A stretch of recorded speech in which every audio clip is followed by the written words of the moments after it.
Hello folks, and welcome back here to Gatekeeper Media as we continue to bring you coverage of the 2022 Ledgestone Open just outside Peoria, Illinois in Eureka.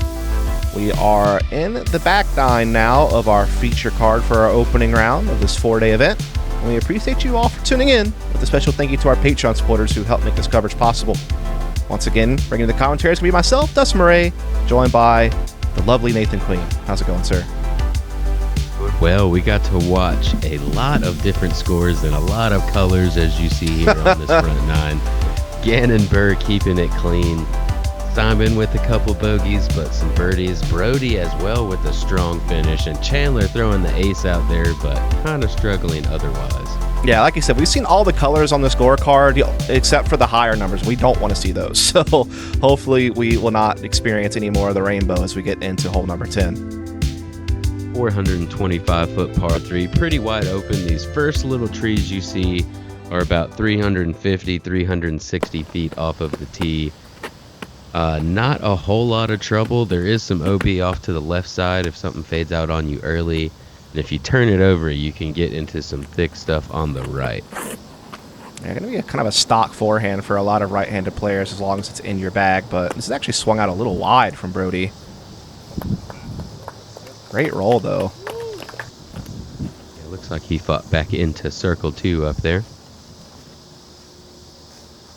Backhand turnover for Gannon. I know he's got the forehand in his locker, so a little surprised by this, but he has good control over this M4.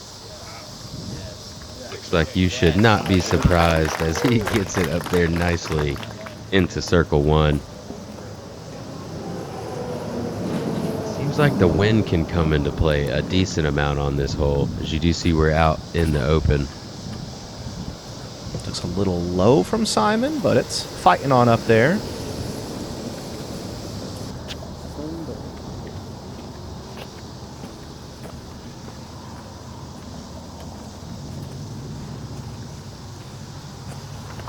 Chandler looking to kind of bounce back after a tough one on hole 9. Just a little bit too much turn on that one, getting him off to the right side. Man, it looks like he's got nothing here either. As I say that, though, gave that a good little bid. Yeah, able to pitch out pretty nicely. Almost had the height by the time it got there. Simon gonna have a hard time running this one and ends up trying a bit too hard and catching some branches. He's gonna have some work to do to save par now. Just a little pulled right there from Brodie. Catches a few chains, but not nearly enough. We'll have to settle for par. This is a long par save bid for Simon, but finds it. That's a way to bounce back. Yeah, what a connection there.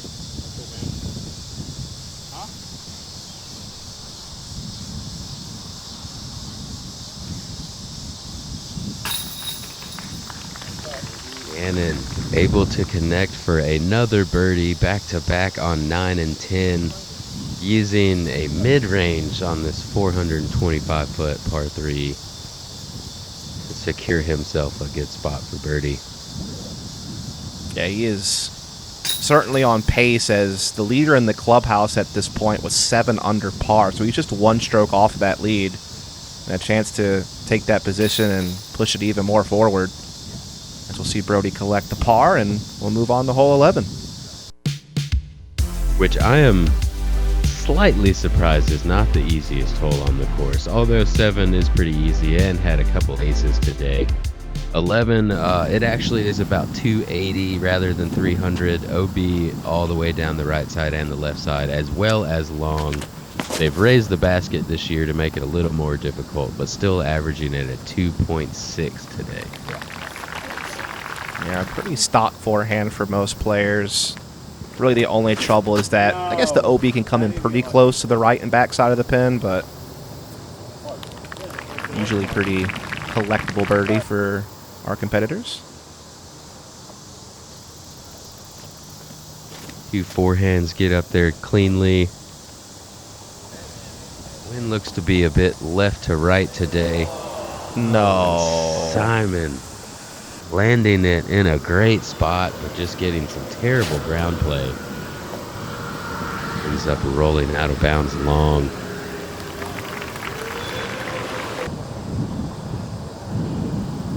That's going to keep us from a star frame most likely, because he's going to be right there for his par putt. And everyone else well within the circle to grab the birdie. Brodie has fought back nicely. Kind of had a cold start. Got on a 4 birdie streak at the end of the front 9 and catches another here on hole 11.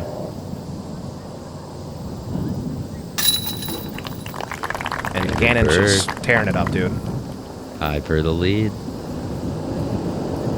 The man is on a mission. Took that second place at the Mid-America Open, Nathan Queen, and he's thirsty for a win. He is ready. Had a nice battle with his good buddy Alden, but he's ready to get that win now. Was tasting it last week. Has it a couple times this year and is ready to get it again. Has a bit of a walk before he'll get to try to get another birdie on hole 12 though. 354-foot par 3. Got this kind of elevated tee pad to get you up off of the slope of that walking path that you got on. But it's about 300 feet to the front of the tower. You're going to see some righty hyzers here. Make sure you don't hit the tower. You could bounce OB. Great line here from Gannon Buhr, looking to just keep the good times rolling, keep the birdies flowing. Incredible. Yeah, dude. You can definitely tell he's on his game today. Brodie looking to follow that line. This looks a little high. Oh, that's not going to find it. Yeah, catches branches, and that's going to send him to the drop zone.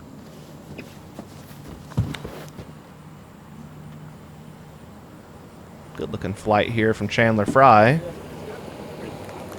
Yeah, that'll do. Yes, it is. We'll take a look at his form. You see, he never fully looks back. You see a lot of players when that reach back, they turn their body all the way around. In this case, he didn't need to do that to get the distance.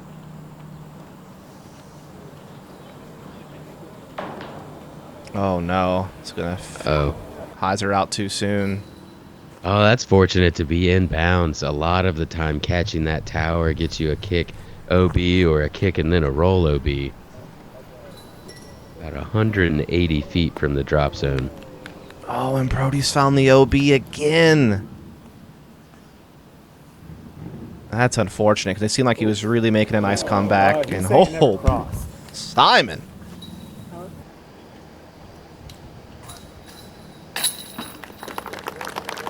That nice comeback. Brodie he had 3 birdies in a row, got another, but a double bogey gonna put him right back to even par for the round now.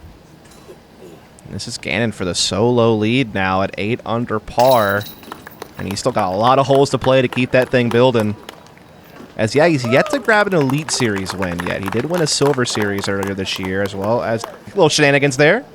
I have never seen another group of people talk about their thing the way that disc golfers talk about our thing. And it feels like you're a part of it. It feels like no matter how big the sport gets, you being a part of it, you feel like you have an investment in it, and it's yours.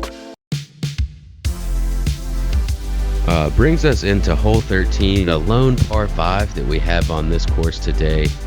1,080 feet with a water carry for every shot. After you carry the water the first time, there is a small line on the left side if you get out of position you can take. But really, you've got a 335-foot hyzer, a 300-foot hyzer, a 300-foot hyzer, and then you're at the pin. Yeah, it's one of those things where you kind of want to stay close to the coastline on your tee shot to give yourself an easier time hyzering around to the next landing zone. So it's kind of a, I don't know if you'd say touchy, but you definitely need to kind of make sure that you land in a good spot on this tee shot. Definitely so. I think I almost would say touchy. Like Gannon, Chandler's now going to be in a great spot because he hit that tree. If he had missed that tree and pushed forward up to the left, he was going to be in that awkward position where he may need to take that left fairway. Which is your fairway, right? That's the one you got to take, unfortunately for you. I still throw turnovers over the water and just go OB. You are a crazy person. I would lose so many discs here. That's why I commentate. As that needs to sit. Oh. Brodie catching some bad luck there. Rolling backwards OB. Gannon's going to have to deal with this tree a little bit and put a little bit of flex on this. Not really what you want to do. Or what you want to have to do. Makes it work. Yes, he does. Gets around that corner well. Going to be a little bit farther up the hill and left than you ideally want to be, but should be in position still.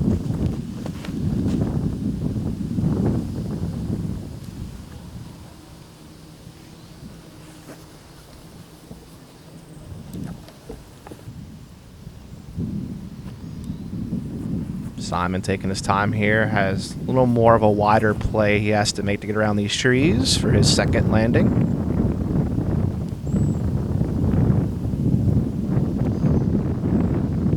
And that'll do. And turning the catch cam, gets out there nicely. Saw how steep of an angle he had on that hyzer. And here's that left side. Now this looks all open and well up here, but it's really just a very difficult to really reach the pin after 3 shots here. So he's going down this way again. Yeah, that's tough. Not going to work out. Hopefully that fell down left. That should give him an approach into the green from there for par if he did stay down left.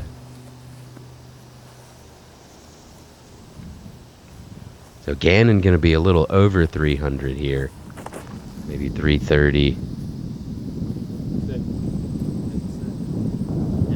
But landing it right near the circle's edge. A bit of a death putt, though, downhill, so it might be a little more nervy than he wants it to be.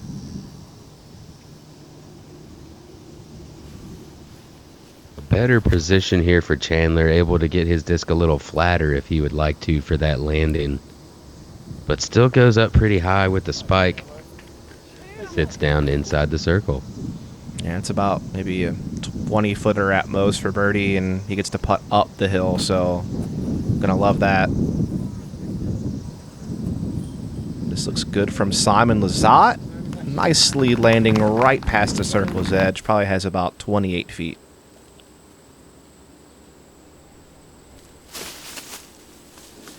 Brodie didn't exactly stay clean, but it looks like he had a nice little window there.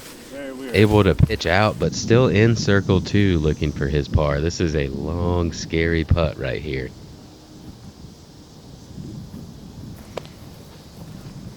Very scary indeed.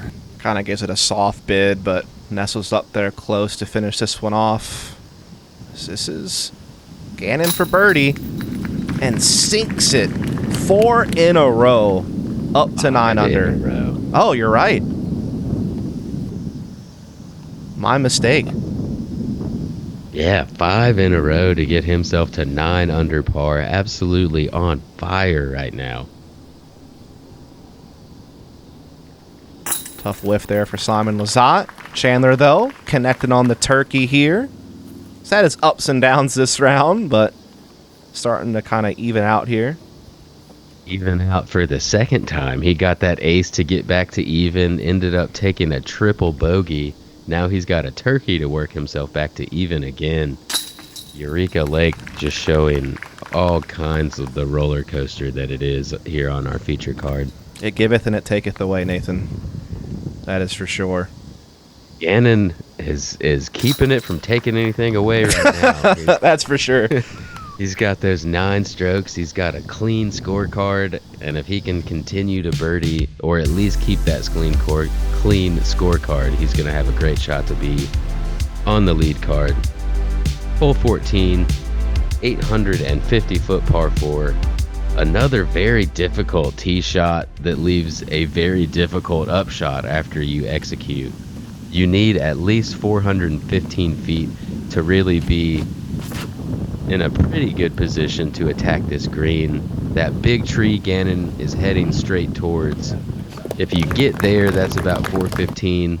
but that still leaves you 440 into the pin. Yeah, definitely a tricky hole. Mid-range there from Gannon Buhr, though, at least gets him into a, good footing, good position. This looks beautiful from Chandler Fry, though, if that evens out. Oh, yeah. Absolutely. A fantastic shot from Chandler to get him in position. He's got that 430 or so into the pin from there.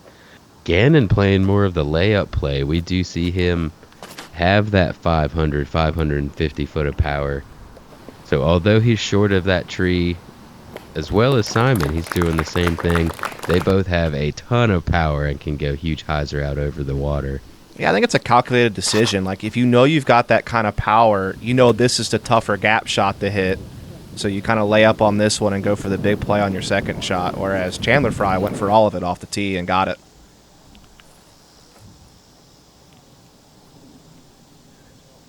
This is going to be tough, though, now for Brodie. Didn't get very far at all. Right, he caught those high branches, and it looks like he may have slipped or something. He looked straight down after he let go of that shot.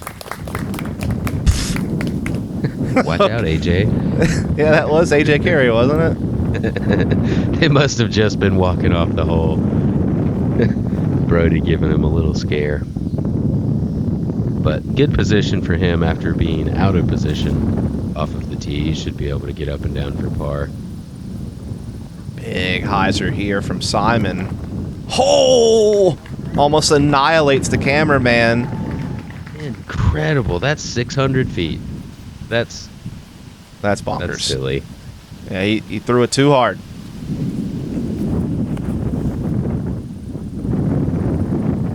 Probably around 500 feet to the pin for Gannon here. And just puts it inside the circle. That's such an incredible shot, guys. Over OB the entire way. That's so far. Yeah, Gannon looking for 6 birdies in a row now. Just having a day. What? No, come on. That hit and rolled backwards. Oh, man. Yeah, that is so unfortunate. Great upshot there from Brodie, though. Parks the pin for the par. Chandler Fry having to work here from the edge of the water. This would be a great hit to get his par. Because he did not deserve to be OB. That tree you can see right there, he caught that and rolled backwards into the water with tons of speed. Simon. That was bonkers. It almost went in. That would have been so sick. Oh, I thought that was in halfway there. Gannon just continues to collect, though, man. He's just the assassin out there. Got him a 6-pack. He's not old enough for that yet, man. He is not. I think he is only, 16 years old? I think he might be 17 now. Okay.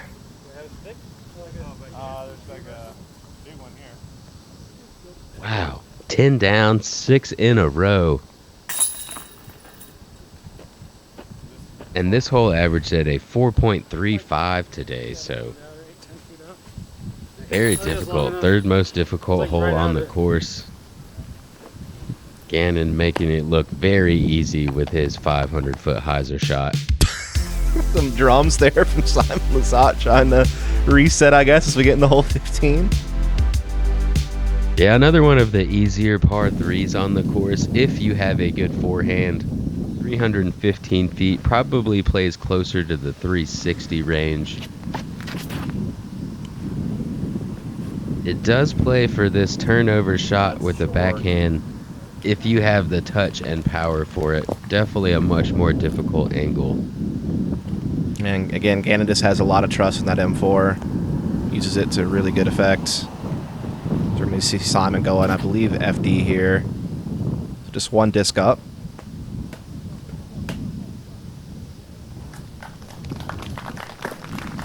Needed just a few more discs up in height for that to carry all the way there.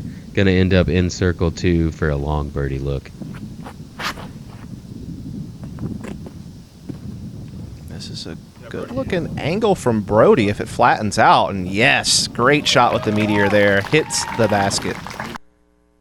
Absolutely what you want. Let's go ahead and take a look at Brodie's form.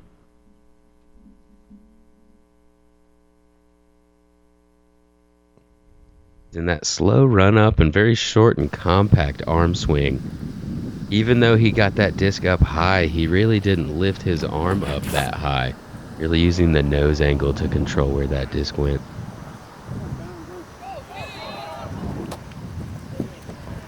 Oh my goodness. OB everywhere, man. You don't really have to be too far off, and you're gonna find it out here. Yeah, there's a lot of ropes on this course. So frustrating.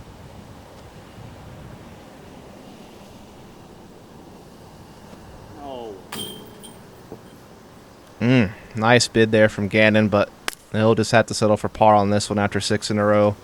Still on a great pace, though. He's the leader by 3 strokes at this point. There you go, Chandler. Great par save. Nice par save there. Definitely not the feels he's looking for, but a great hit from Circle 2 to save his par.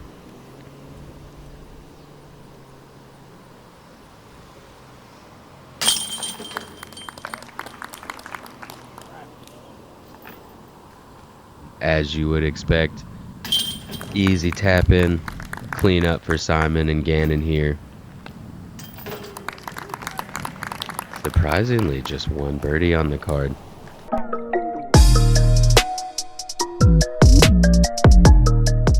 Great Lakes Disc, located in Grand Rapids, Michigan, is a fully stocked retail disc golf store that fulfills all of your disc golf needs. We carry all of the major manufacturers, accessories, and offer player and event sponsorship, along with tournament payout assistance. To learn more about Great Lakes Disc, visit greatlakesdisc.com. Here we are at hole 16, 606-foot par 3, par 4. Low ceiling tee shot with OB on the left side, OB on the right side as well, but it is the road, it is not that walking path. There's some Mandos along the right side as well. You see backhand rollers here, or low air shots. It was supposed to be a roller, I believe. It just came out a little early and didn't get that turnover. Yeah, I believe so. See what Gannon's thinking here. Like he's just playing that turnover with the mid again. What is that lick? It's a bit too turned over. No Mid-range indication should- yet. Yeah, mid-range should keep him short enough from missing that Mando tree over there. But interesting to see where he'll be at. He may be in those bushes on the right, which are very difficult to get out of. This roller is so good. Oh my God. What a roller, dude. That's incredible. He can see the pin from there. Let it go, bro. Just let it go. 550-foot roller. Maybe 600 feet. He's about pin height.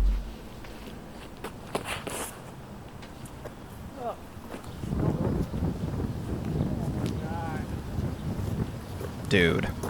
Oh, and yet again. Wait, is it rolling back in? It made it back in, I think. Oh, there you go, Chandler. A little bit of good luck there. I suppose so, man. That is wild, that path it took. But yeah, it looks like it's back in bounds. It was OB for a long time before it came back around in bounds. Uh-oh. That's not coming back. Brodie going OB on his second shot now. Gonna leave him double bogey at best. No, he could get up and down for 5 still. Gets caught up, though. Chandler Fry looked like it was on the great path. And I assume this is Gannon Buhr inbound somewhere in there. Yeah, yep. And I am not surprised to see that's all he had. That's thick. Super difficult. Some natural OB over there. There's been a little bit of talk about whether or not this walking path over here is brand new to this year. Some talk or not whether that should have been OB or not. But Gannon showing you on the other side, it pretty much played as a natural OB anyway. Yeah, I had to waste a stroke just to get back on the fairway, and great upshot though to save the par. Brodie able to roll up there near the circle's edge and try to salvage something here himself. And this is finally Simon. Actually, a long eagle bit in front of him here. He wants to run it, he could. It slopes down afterwards. He was definitely giving that a run. And now is going to have that circle's edge tester for his birdie look. Chandler Fry will have to settle for par on this one.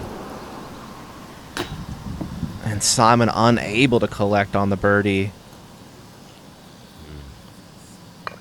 Kind of reaping some consequences for the aggression on the previous shot. That stings when your pin height off of the drive on a par 4 end up with the par. But yeah, like you said, getting a bit aggressive. Chandler with a nice par save. Kind of seemed like he scrambled his way down there. Ran a long birdie look as well, but able to connect on the par.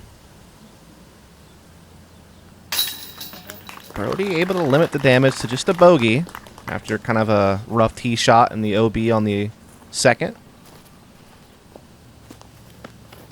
This hole was the 4th easiest on the course today, averaging at a 3.79. And shout out to Tristan Tanner, able to card the lone 2 on the hole today. Oh, wow. Get a nice eagle there.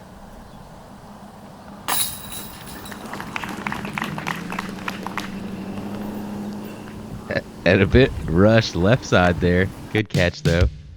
Able to card his par, bringing us into the infamous island hole. 310 foot. I believe it's actually about 325. You've got 85 foot wide and 35 foot front to back on this island, so pretty small landing zone.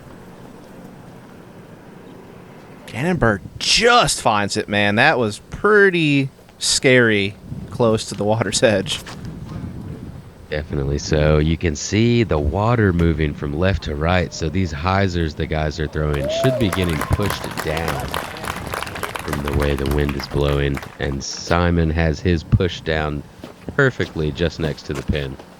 Yeah, certainly calculated things well on that one. That should give him a birdie to bounce back on.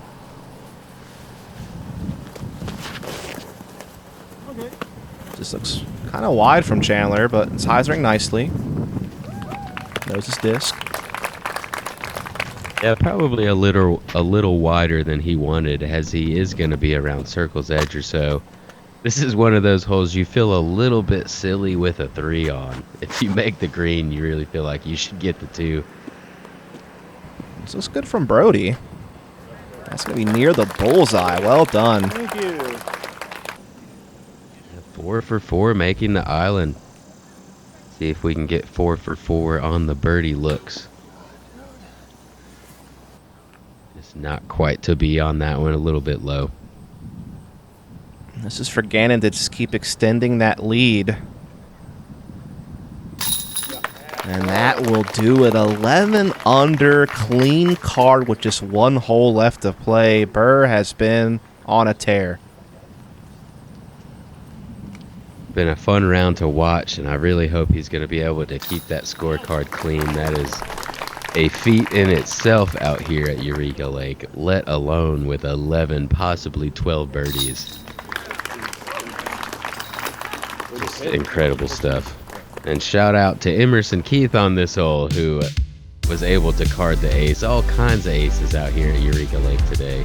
Yeah, Aderhold had one as well in the water tower hole, so Yeah, they were all over the 12. place. Yeah, Sorry, I missed you on that one. it's okay. I got it. Bringing us into hole 18, 711 foot par 4. Again, you've got kind of a tight, touchy tee shot. Backhand turnover or backhand roller gonna be the big 2 plays here. Yeah, a little cut there from Gannon, but doesn't get too out of control. Still stays pretty centered, so he should be fine to at least get a par on this. He's got a couple plays from there. If he wants to go huge out over the water, he might have a window from there as well. Big air shot here from Simon. Catches the slope nicely, though. Good position.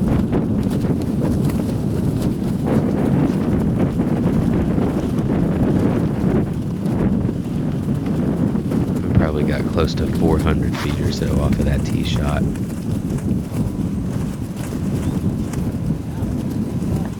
Bit high out of Brodie, but does sneak through those branches. Ends up a little higher on the hill. We'll see what type of tree trouble he has right there. Great looking shot from Chandler Fry, though. Might have been the best of the bunch. Yeah, gets up there close to that concrete pad.